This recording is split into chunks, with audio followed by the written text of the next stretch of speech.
Yeah. All right. Well, welcome everybody to our Wind Down Wednesday. And we usually give a little toast and hope everybody's doing well and, you know, good cheer and cheers. Cheers. Cheers. Cheers.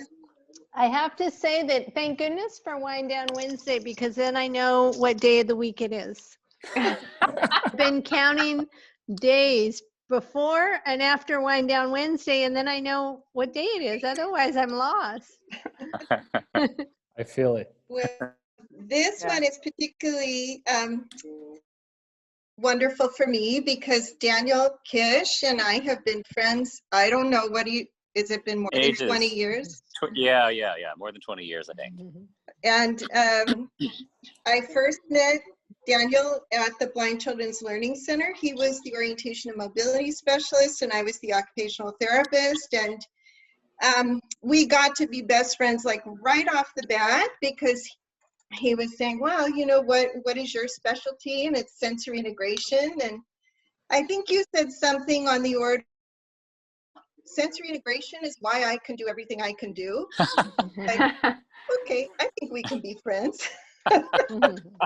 But it was certainly more complex than that. And then it proceeded that Daniel and I were working with many children together, but one in particular was a boy in my heart, and Daniel would take him on tandem bike rides. And this young man was a teenager who had cerebral palsy and intellectual disability, and he was also blind. I would go outside and go, oh my goodness, I felt like a worried mother watching these guys ride bikes out on the city streets, but full respect.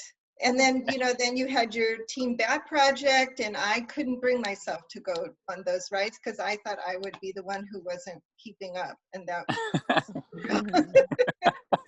So anyway, so I'm so pleased that you are able to join us. You've since become, you know, a world phenom, and yeah, so that's Daniel. But I also, Zoe, I don't know, maybe you want to introduce Valeria. We have another guest. Yes, we are so lucky to have Valeria Isaac from Chile join us tonight. And well, Valeria, I'm going to be asking you to tell everyone a little bit about your research, but Valeria has been a longtime colleague, and we're so impressed with the work that she's doing. And she had some really great questions that she posted for Daniel.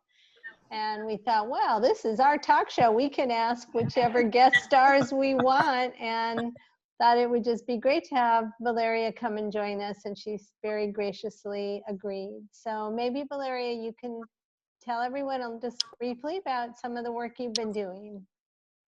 Well, thank you, Zoe. And I also wanted to say hello, Daniel. I am also a big fan.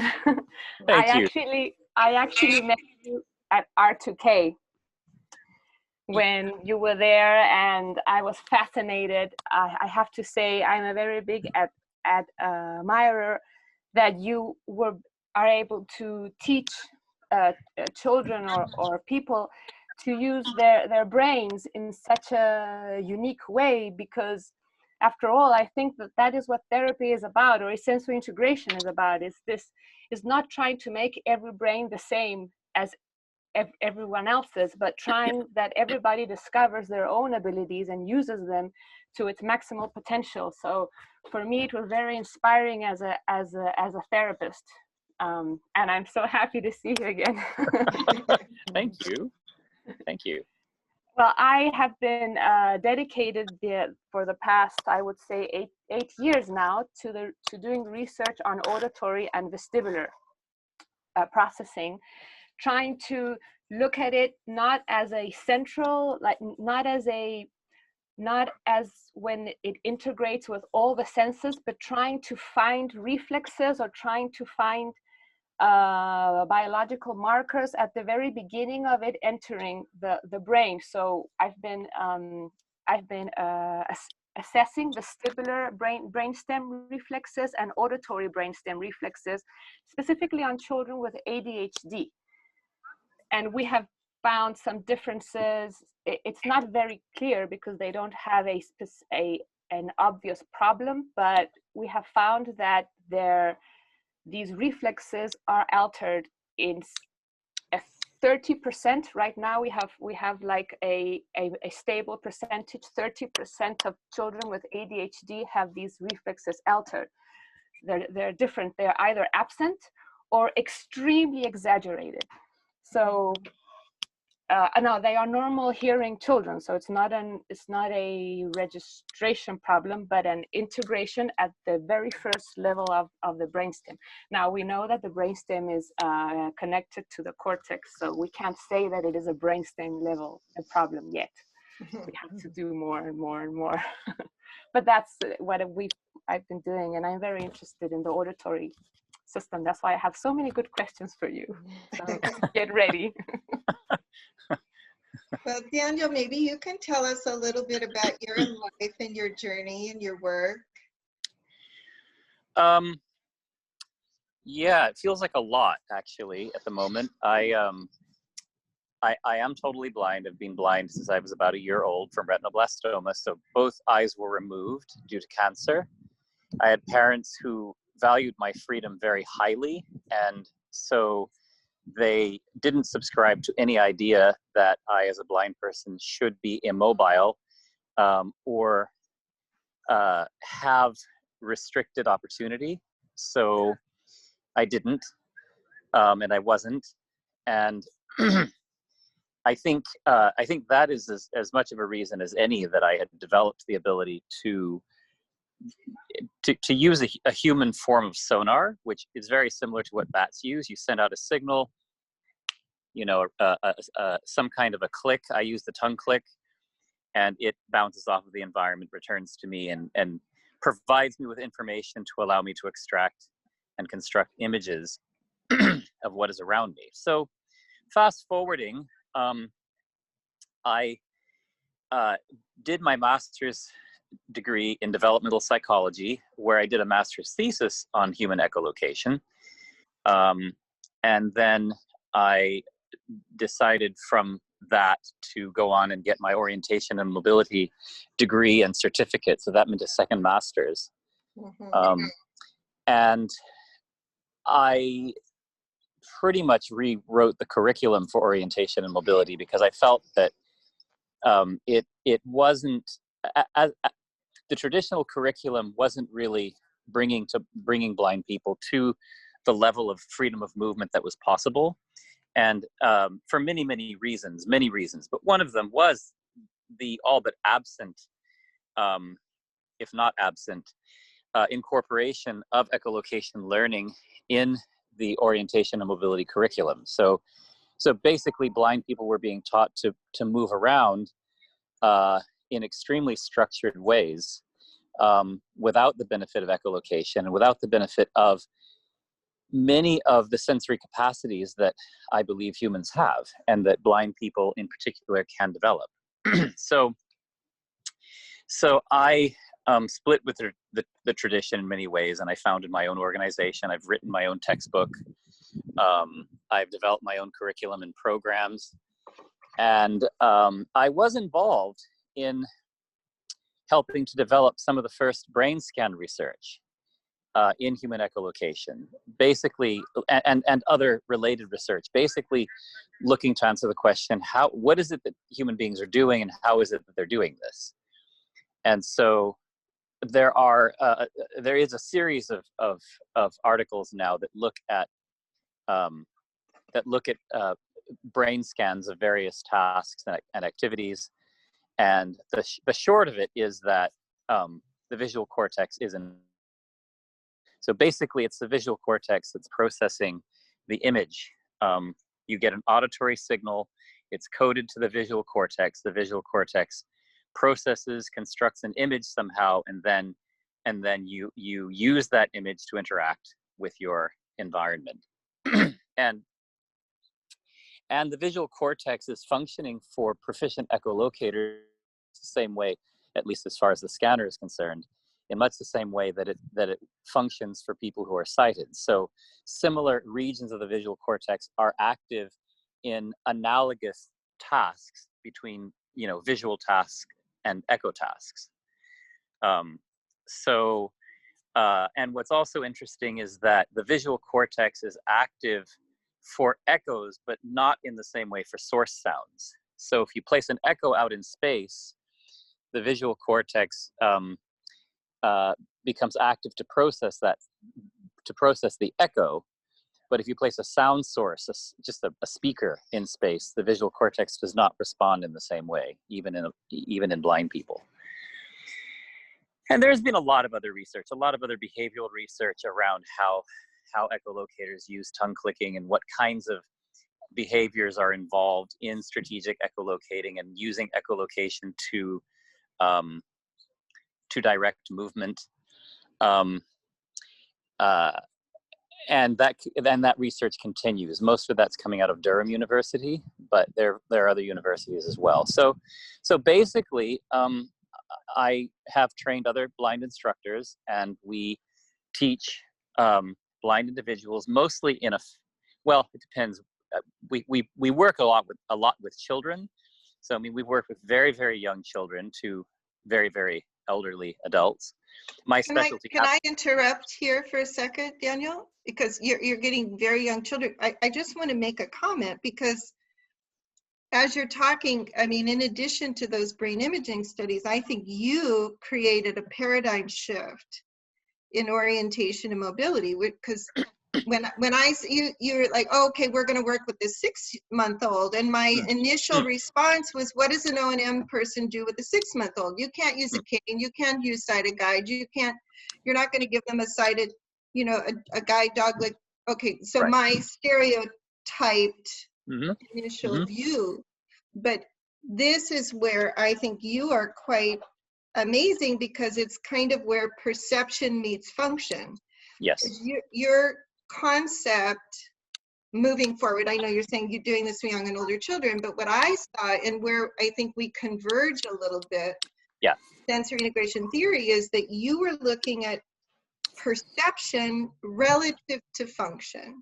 Yes. And that was a huge paradigm shift even for O&M, and it certainly was a wonderful commonality as far as I was concerned in working with even those very young children.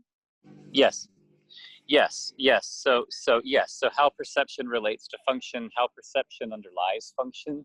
So I actually call our technique perceptual navigation. So I've really abandoned the nomenclature of orientation and mobility, and I tend to use perceptual navigation because it's all really tied to the perceptual system, and it's tied to the imaging system, and it's tied to, well, my background as a developmental psychologist was really in perception and action. So it was very Gibsonian at the time, but it was really grounded in how we perceive, how we acquire information, and how we develop a comprehension of that information to then make decisions, executive function, if you will, about what to do with that information. So that was really my background as a psychologist. Yeah, and one of my favorite Daniel Kish quotes is, you have to do what you can't see. Yes. I love that quote. Yes. Yeah, it's interesting because we have this stereotype of blind children being inactive, you know, blind children just sort of passively waiting or being immobile, and the reverse is actually really true, or at least should be true.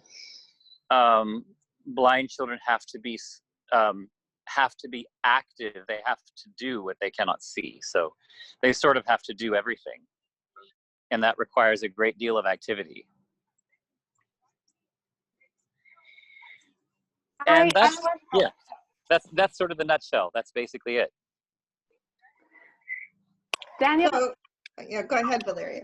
Oh, I just wanted to ask something that Daniel said. You said that you did the scans, and you also teach echolocation to sighted people that can see can also do echolocation?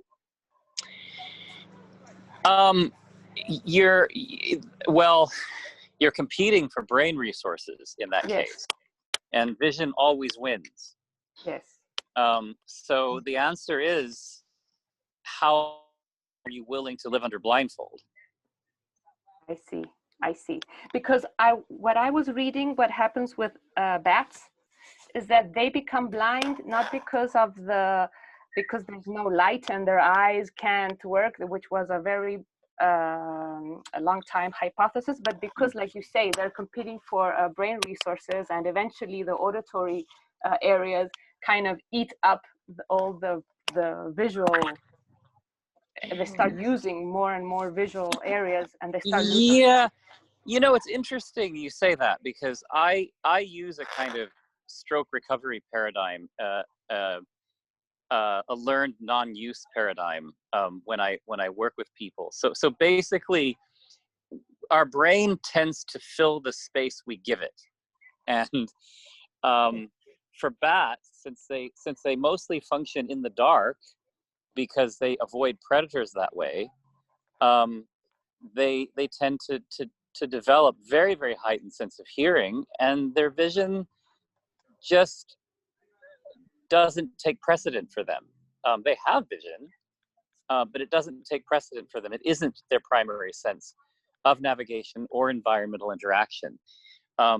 Blind people who use guidance most of the time, and most blind people do, you know, the more you use physical guidance or sighted guidance from other people, the less your brain develops its own capacities to self-navigate.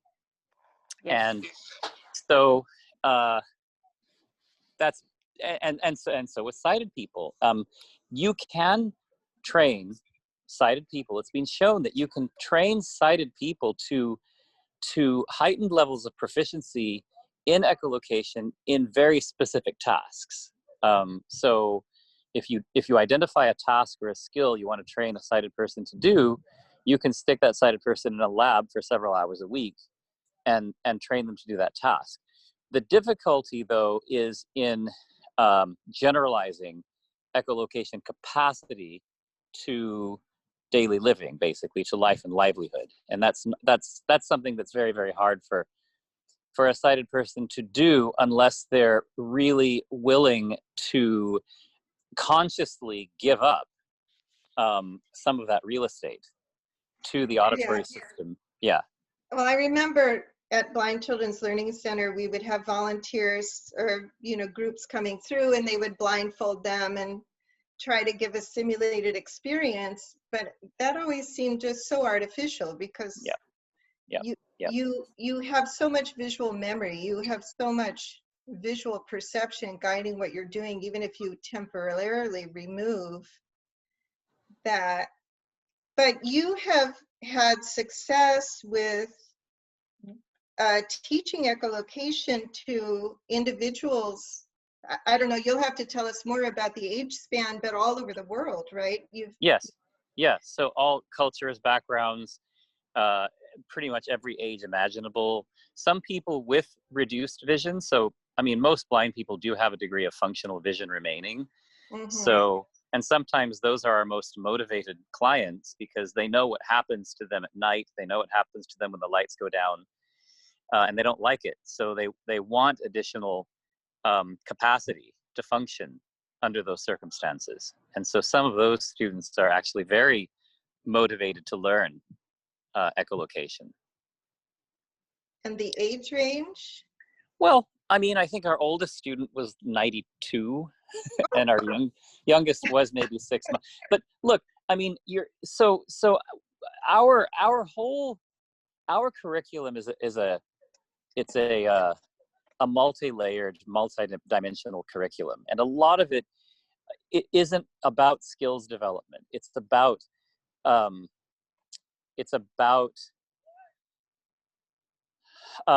helping students to develop those foundations of perception and those foundations of attitude around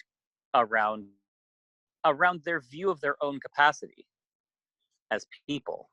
Mm-hmm. So when I say that we've worked with 6-month-olds, we work with 6-month-olds, and we work very heavily with their family. We work very heavily with their parents and their siblings, and and we work very much in the context of the environment they're in. And the same might be true for a 92-year-old.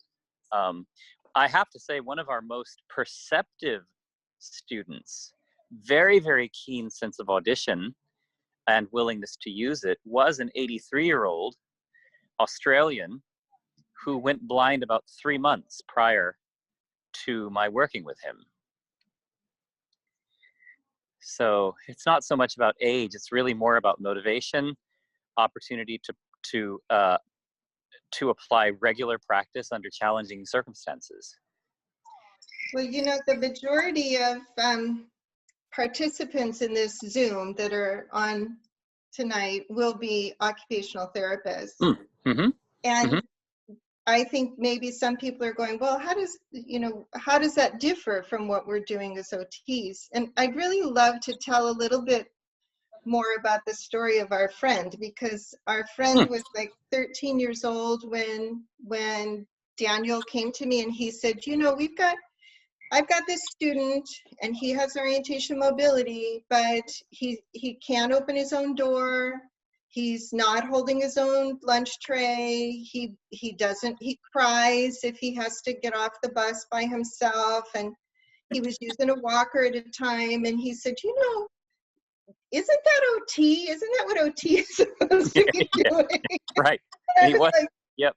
Yes, activities of daily living, absolutely. And when I did my assessment, I found this young man, yes, he had PP, he had all these diagnoses, those were all true, but he was a very capable young man with a lot of anxiety and learned dependence. He was so sweet.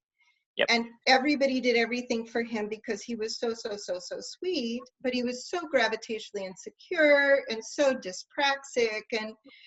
And so Daniel and I said, okay, well, let's advocate. And he had been taken off of OT services for the last, I don't know, 8 years. I mean, he got, you know, failure to progress and no more OT.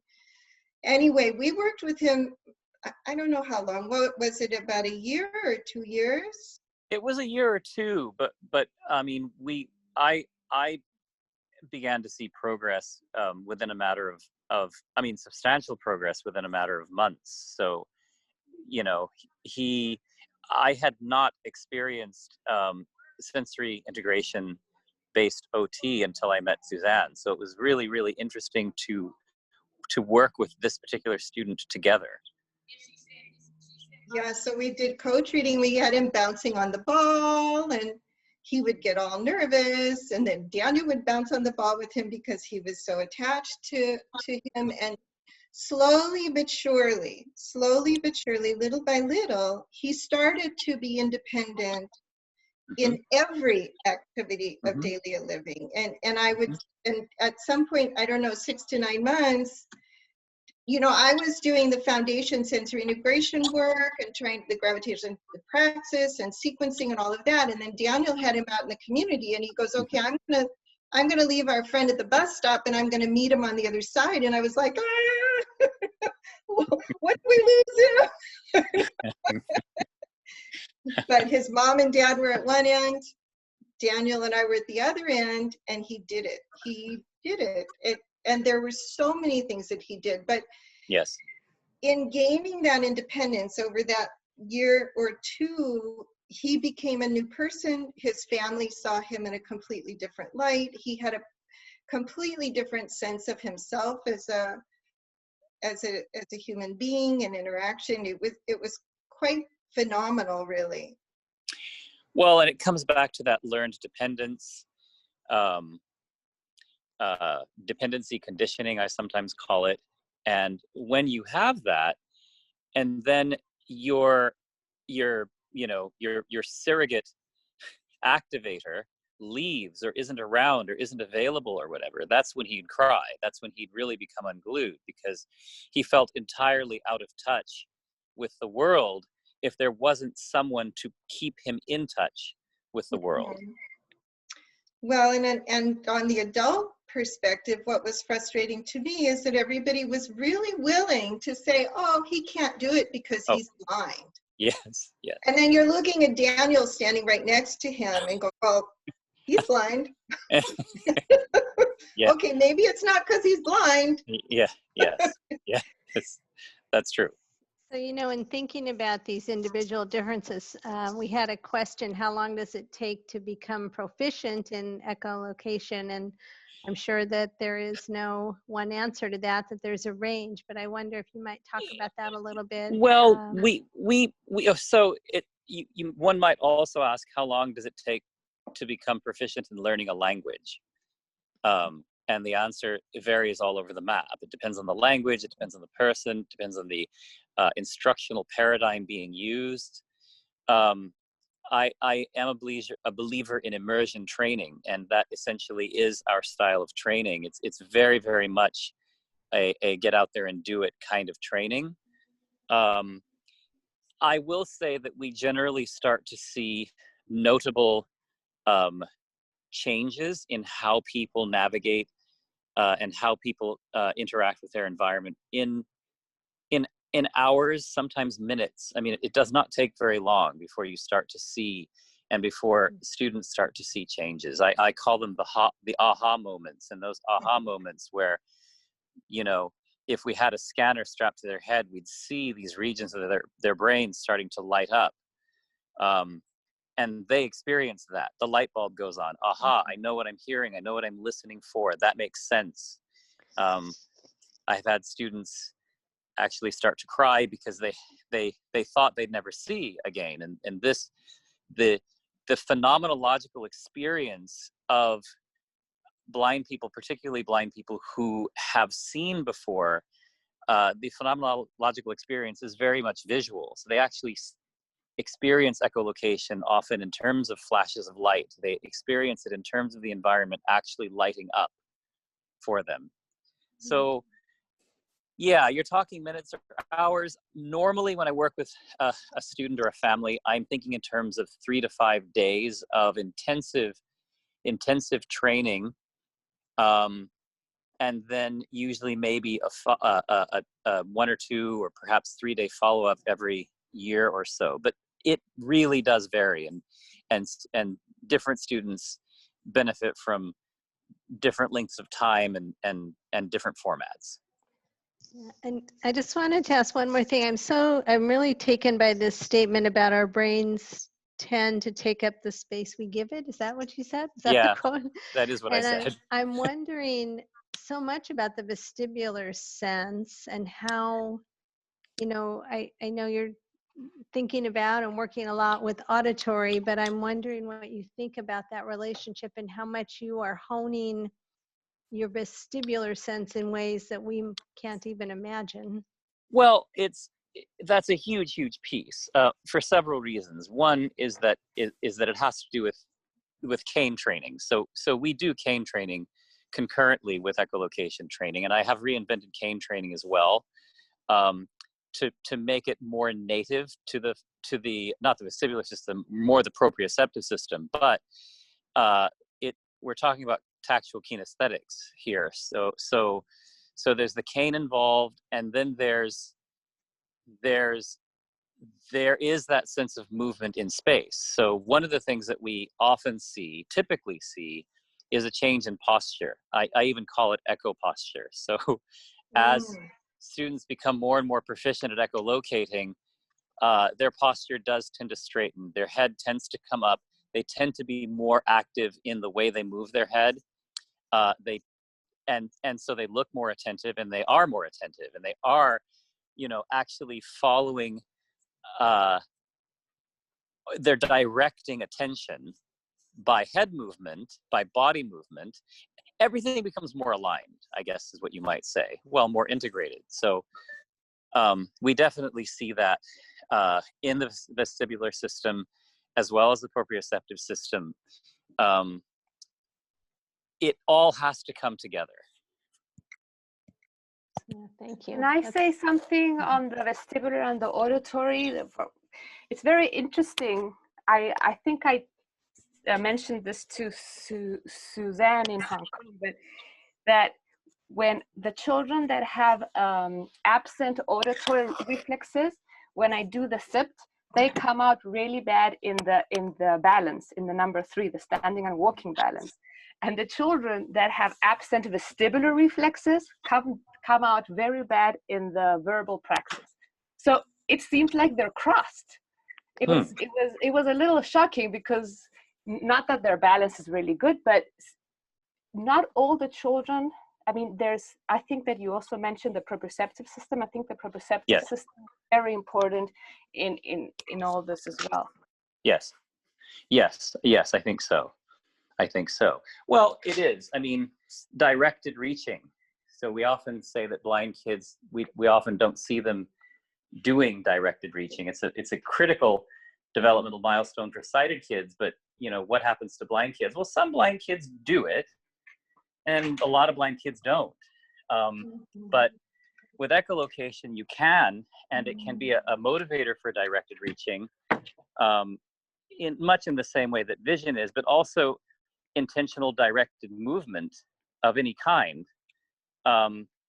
There is a sense of moving toward things, not just moving along, but moving toward. There is a sense of targeting your environment. There is a sense of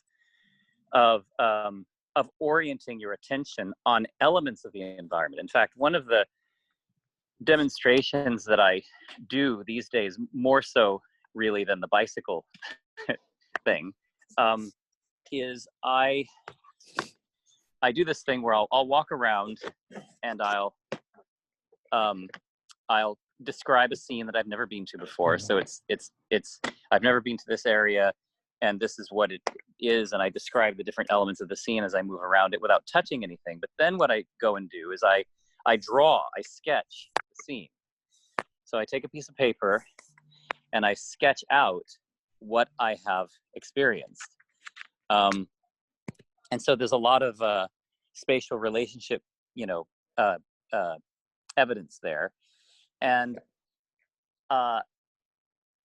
what I find is that demonstration often seems to be the aha moment for the viewer, because what they're seeing is that there actually is an image in my head that I can communicate to others, and that I can interact with in an intentional, self-directed, focused way.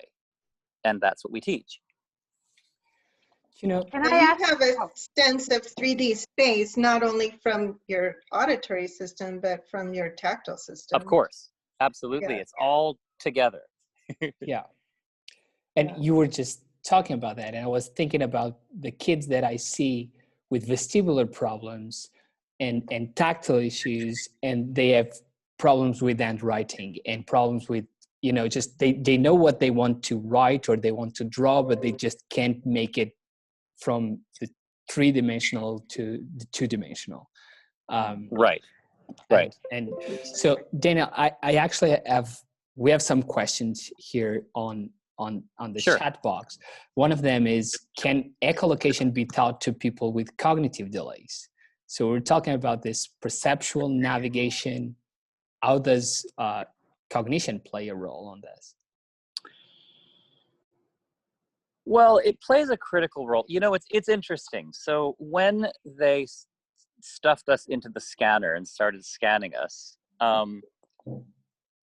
yes, it is true. They found the visual cortex was active, and it was active in very specific ways that could be measured and became rather predictable and associated with task.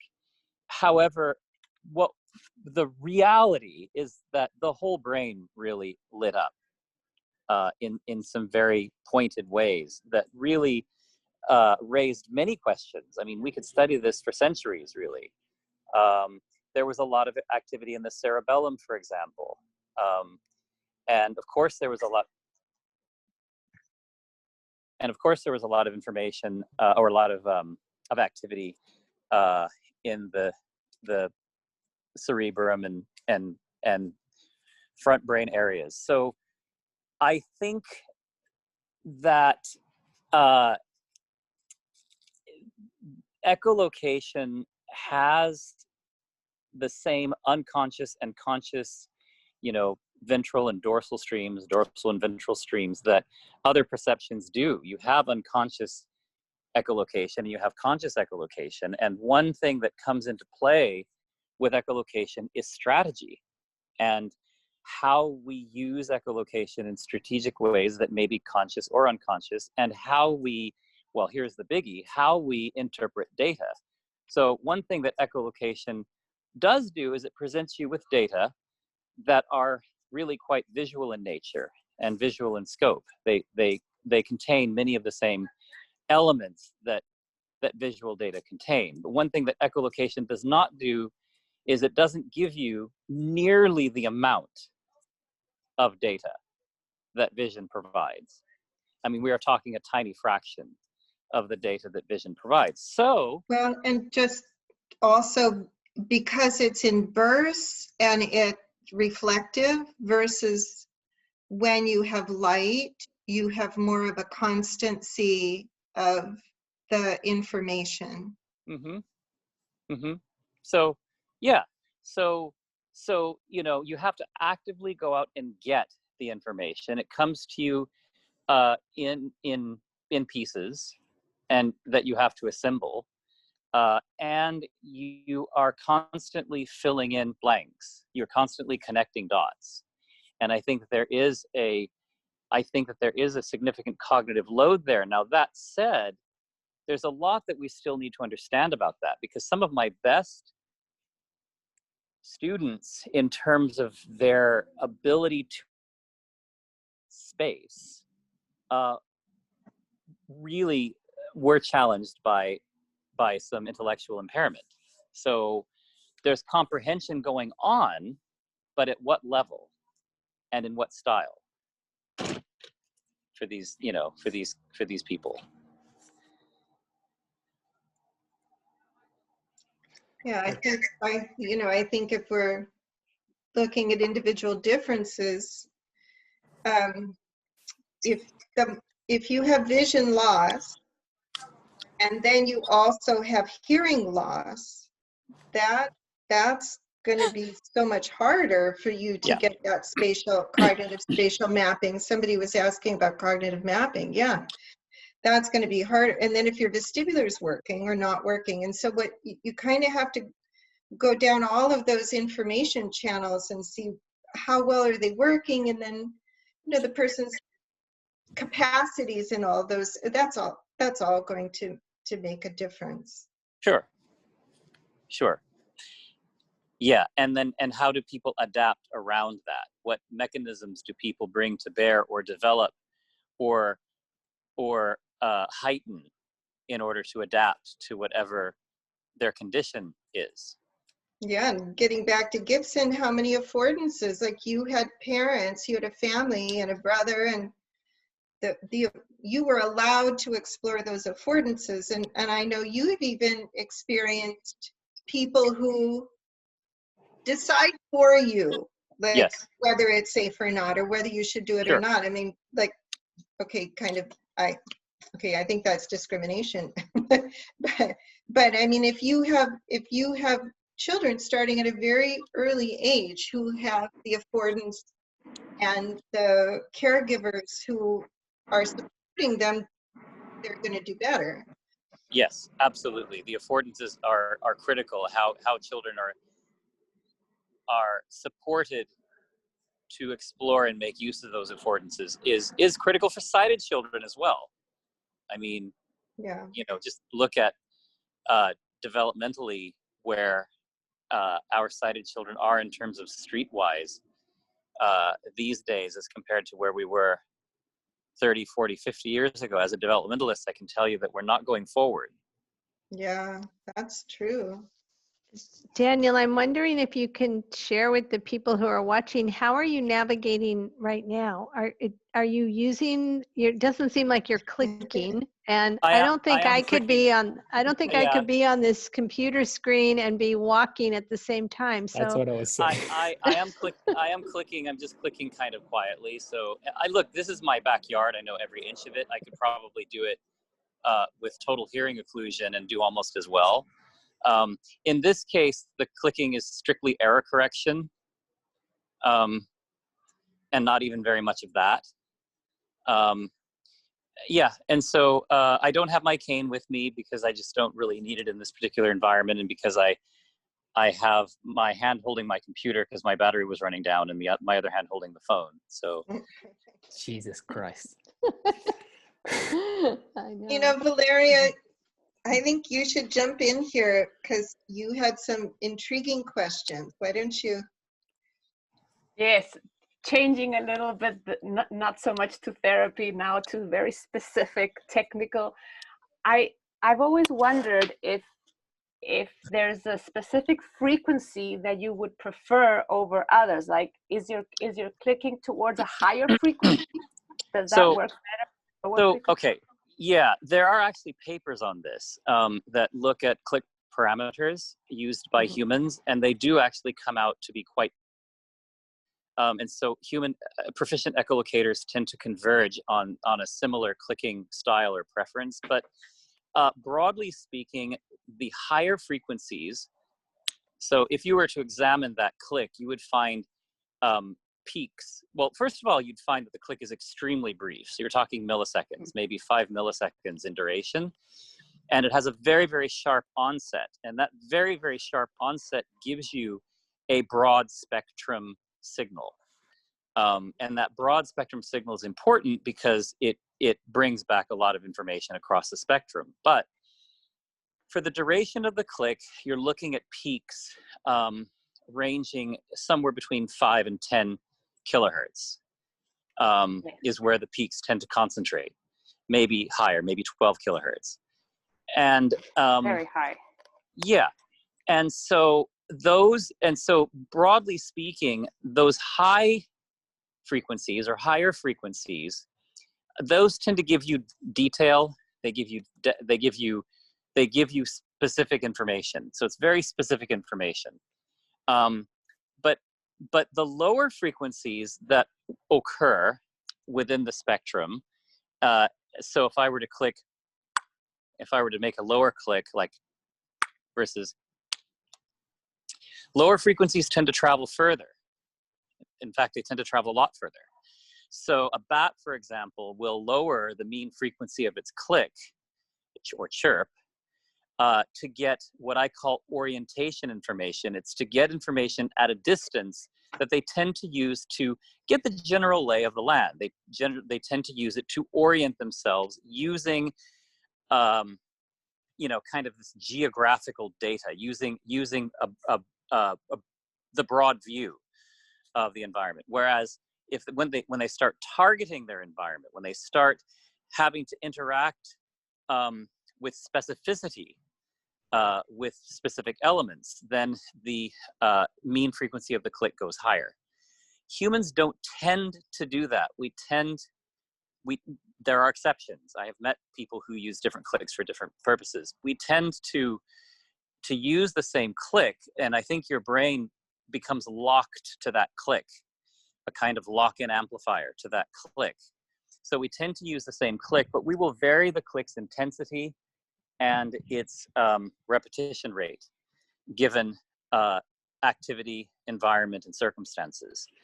That said, if you are in a very broad space and you really do need to get a sense of your broader surroundings and the click isn't doing it for you, then I teach using other signals such as a hand clap,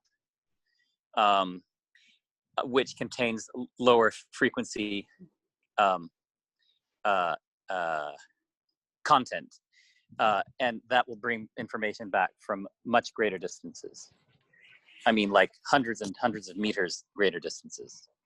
So you do use different frequencies. I was intrigued by that. I also want to ask you another strange question, because there's this new research that was published in 2018 about the oscillating movement of the eardrums. So that is synchronized with the eye movements. I don't know. Do you move your eyes when you're trying to focus on a specific sound? Do you use eye movement? I move my head. My eyes were removed, and the muscles that move the eye were atrophied, or are atrophied. So the eyes don't tend to move of their own accord. There is a great deal of head movement, though, and when I am attentive to an element of the environment, I guess I could say that it's obvious that I'm attentive to an element of the environment. So I look attentive to the element of the environment. So there's a whole facial character that comes into play when I'm attentive to the environment, and that is true for some blind people, and it is not true for many blind people. So eye movements, I think, are likely to be really hit and miss, and I think they're likely to be depend on lots of things, really. Cause of blindness, how the eyes were affected, how long was blindness, how mobile has this person even been, or how interactive with their environment have they been throughout their blindness. All of these things will affect how people direct their attention. So maybe it's more because these studies have only been done on sighted people and sighted monkeys, where your eardrums will move with your eyes. So if your eyes move to the left, your eardrums will move towards the left. And it's, as a matter of fact, your eardrums move before you move your eyes, indicating that you've already decided where you're going to focus your attention, and you have this eardrum movement, which is crazy, actually. I think it's like, we might see, okay, so we might, it would be an interesting study. A couple come to mind, several come to mind, but we do know that there's contralateral preference in the visual cortex of blind individuals. So if you present an echo on the right, it registers on the left visual cortex, and vice versa. Also spatiotomy, if you present it at the top, it registers at the bottom, and so forth. So then you might ask, well, if you were to somehow measure eardrum movements, are they somehow correlated that way? I think, but they correlated them with saccades, with the fast saccade. Look, the retinas of most blind people are destroyed. So it's just the eyes become broken goods, really, for a lot of people. So it's really, really hard to say how intact that system's going to be. My guess is what you're going to see is the recruitment of other systems. Yeah, but I was wondering. Thank you. Well, and one of those things is going to be the neck proprioceptors. Yes, exactly. Yeah. That's what you see a lot of. That's what you see. It's really interesting. So I remember one time, and I do this routinely, but I caught myself on this occasion, and I was driving with someone, and we were in Scotland, and he was driving on the right side of the car, of course, because it's all backward over there. And so I was in the passenger side on the left side, and he turns his head toward me, and he says, something like, "There are the most beautiful cattle grazing in this field over there." And he starts to give me the history of the field or something. And as he turned his head, I turned my head in sync with him turning his head. I can't see a thing. I am not looking at the cattle that he's looking at. In fact, the window was closed. So even if I were to click, I'd be bouncing off glass, about 6 inches in front of my face. And yet somehow the reflex to turn my head was in fact reflexive. It was quite compulsive. For joint attention. Yes, for joint attention. Exactly. Yes. I have a theory that I think that motor movements, I mean, you can find synchronization in different movements from the senses that are reflecting sensory integration in the central system. I mean, you can actually, I mean, obviously we've based an entire career on this, like looking at movements, but you can go very, very fine into eardrum movements or into eye movement, and to really get a grip of how the brain is actually integrating sensory information. And maybe if those are not synchronized, maybe it's a motor marker to say, okay, vision and auditory in this person is not synchronized. It's just a theory. Yeah, I would say that. And I would look at proprioception as well. I would look at how people synchronize their hand movements, how they synchronize their head movements, of course, how they synchronize their cane movements. I think that for proficient travelers, you're likely to see a lot of synchronicity among those movements. I find myself, for example, if I'm moving through complex spaces, and I don't have my cane with me for whatever reason, which is rare, my hand will have a tendency to point where I'm going. So my right hand will do it. My right hand will actually, it's almost as if I'm following my hand. It's not touching anything, but it's as if by following the hand, I somehow bring myself in line with the environment in a more precise way. But it's like a motor pattern that you created, isn't it? It's like, it's an experience of your body when you do that with the cane. Yes. And I think that proficient cane users do that very much with their canes and their feet. I think it's a whole body process of integration. And I also think that your motor coordination and synchronization precedes the sensory integration. I think that occurs first. I am completely sure because this eardrum movement with the visual, it happens first. First you have this movement. I think that is only in adults. Once you have created these efferent copies of what you want to do, then your brain will predict and prepare so you can integrate sensory information in a much faster and optimal way. Right. Well, but I think maybe the preview, based on Bertos's work, the perceptual cognition of the preview of the activity is predictive. Right, which comes first, motor or sensory, I don't know, but I think before we move, sometimes we have a perceptual prediction. Yeah, well, all these studies have been done in adults. I think that in children, you're still learning how to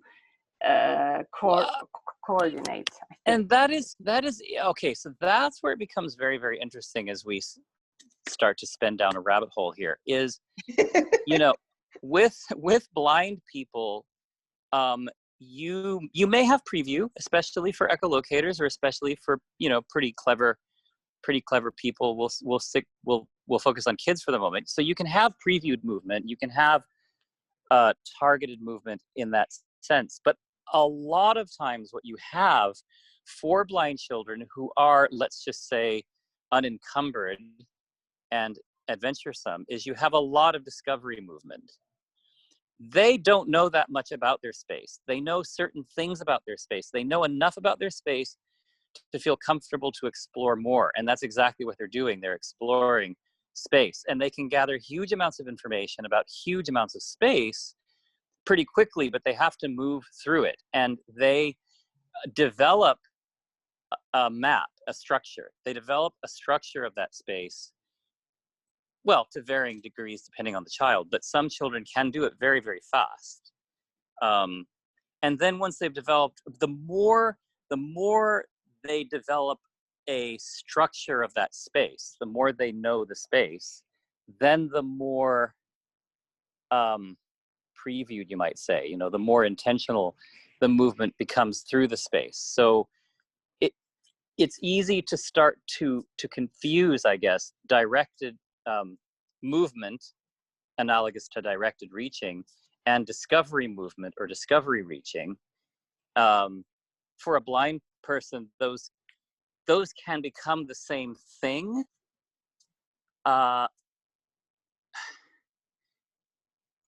It's through the discovery movement that the data are collected to structure the space. Yes. Yeah. Absolutely. That's another great quote. I missed that one. What's that one? I missed that one. What is that one, Zoe? He's going to have to say it again. It's through the discovery. It's through the discovery. What did I say? It's The through the discovery discovery. It's through discovery movement. Yeah. That. Oh gosh, that one becomes able to structure space, something like that. Mm-hmm. Yeah, you have to move through it to be able You have to to move through it. You have to move through it. And even if you're echolocating, okay, so you're echolocating, that just means you move less, or maybe you move faster, or maybe you're more motivated to move in the first place. But you still have to move through the space. And Valeria, you had one other question, which I think is going to be interesting to people, about competing stimuli. So what happens when you're in a busy environmental field? Noise or all right, so that's it. I could almost do a workshop. Well, I could do a workshop on each of these questions, and probably have. So one of the myths of echolocation is that it is ineffective in noisy environments, and nothing could be further from the truth. It's a bit like saying, well, driving is great, but you can't drive in the rain. Why? Well, because, the rain just occludes your view. I mean, why would you drive through an occluded view? Well, you do. you do. You figure out ways to do it, and you just do. So yes, noisy environments does or can reduce the proficiency of echolocation. There are strategies to address that. Louder clicking, for example, more scanning, for example, different use of the information that's available to you, for example. One of the things that we know about proficient echolocators, this is not true of all blind people, it is true of all proficient echolocators that have been tested, though, is that the ability to extract a stimulus or a signal from noise is much, much, much greater, like I don't know, like 100% or something, or 300%. It's the data aren't published yet, but it's way better in proficient echolocators. So if they're looking for something that's embedded in noise, it's much more likely that the proficient echolocator will find it, will be able to extract that signal. So your brain, again, becomes this really, really good filtering, extracting mechanism. And that's just another strategy, if you will. So it's like when you're trying to what we usually do with our auditory. We're in a restaurant and there's so much noise, and we're still able to listen to whoever's speaking. I mean, it's your filtering works fine. Yes, it does. The filtering works fine, and you can filter echoes just like you can filter source noise. It's just that proficient echolocators are damn good at it. Yeah, but at some point it gets a little stressful. Well, fatiguing, right? Yes and no. Yes and no. Yes, it can become stressful, like any task where you're held at the extent of your sensitivity threshold for long periods can become taxing and stressful. But again, it depends on your experience. Your mental stamina, if you will. It also depends on how you integrate any kind of auditory stimulus. I personally do tend to overload quite easily when it comes to noisy environments and environmental stimuli. So I have to play lots of mind games in order to maintain function under those circumstances. Have you heard? But that's not true for everyone. Daniel, can I ask you a last technical rabbit hole question? Can we have 1 more hour? Have you heard about? Oh yeah, autoacoustic emissions. You haven't heard about autoacoustic emissions? I have a great study for you. Well, please, yeah. I mean, put it in context. I'm not quite sure. Sorry. It's in the auditory system. You have the inner hair cells, which are the sensory, and the outer. Yes. And the outers, when they move, they create a very subtle sound that is perceived through a how you say, like a machine called the autoacoustic emissions. Got it. Tracker, Okay. whatever. Okay. Yeah, I know what you're talking about. And its relevance to echolocation.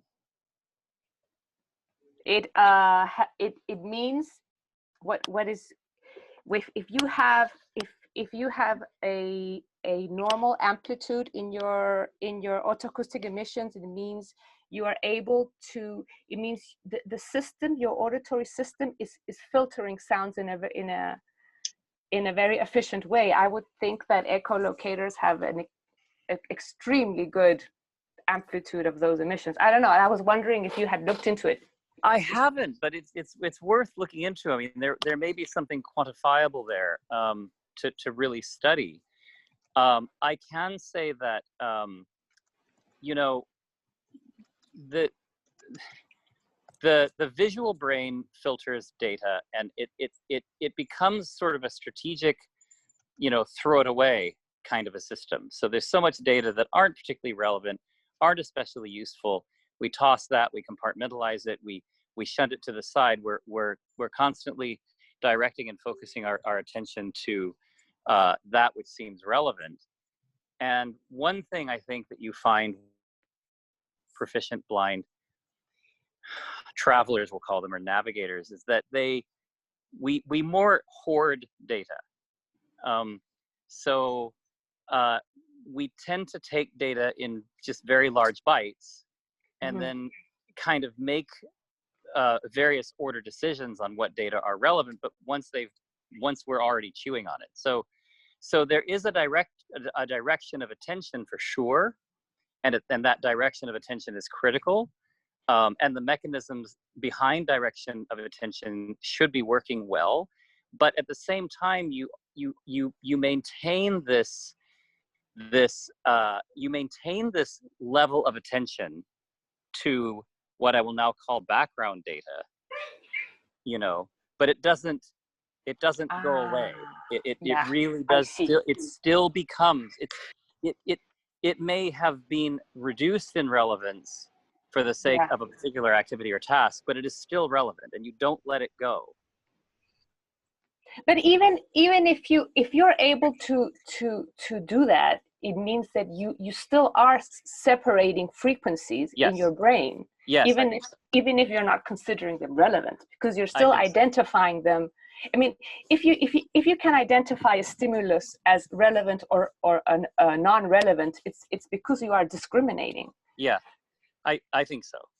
So that would be, I would like to test that in echolocators for my next project.